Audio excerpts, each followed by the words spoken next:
Yes! Hula, bunghaw, dilaw. Yan ang mga kulay na simbolo na isang bayang malaya. Ako si Casey Montero, and I am proud to be Filipino. Yes! So let's be proud, everybody. Party Pilipinas, let's do it. So lahat kayo imbitado dito sa GMA 7 dahil ngayon ay Independence Day Special on Party Pilipinas. At ngayong hapon, ibibigyan po kayo natin ng Pinoy Music Heroes sa isang masayang kantahan, sayawan at party.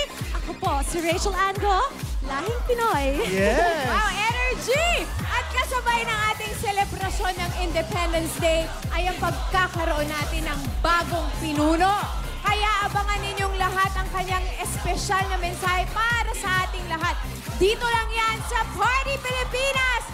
Ako po si Isa Calzado, isang dalagang Filipina. Wow naman! At ako naman po si Raymond Gutierrez, may dugong Pinoy, maski i-check nyo pa ang passport ko. At dahil Independence Day po, pati po globally sineselebrate to, pati ang mga kapuso natin Koreano, nandito live na live ang UK! Wow!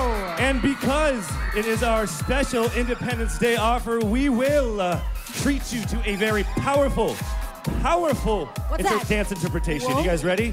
You guys ready? Yes, we are! Yes, We are ready! Pinoy Youth Power in Sayaw Pilipinas!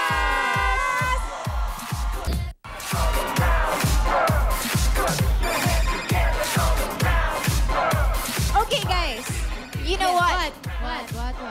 Dito sa Party Pilipinas, 2 OPM hits that made a mark in the world, ibibigay natin sa mga kapuso natin. Isa na nga sa mga yan, ang kantang Sino ang Baliw ni Elizabeth Barcelona na nanalo sa 4th Metro Pop in 1981. Nako, maganda yan. Eh di isama na rin natin ang kantang Anak ni Freddie Aguilar na release lang naman in 56 countries Wow. at 26 languages. So, Ito di ba? pa. You know what? Eto, What? Anak is inspired by Freddie's real-life story. It's a remorse song dedicated to his parents. Truly heartfelt.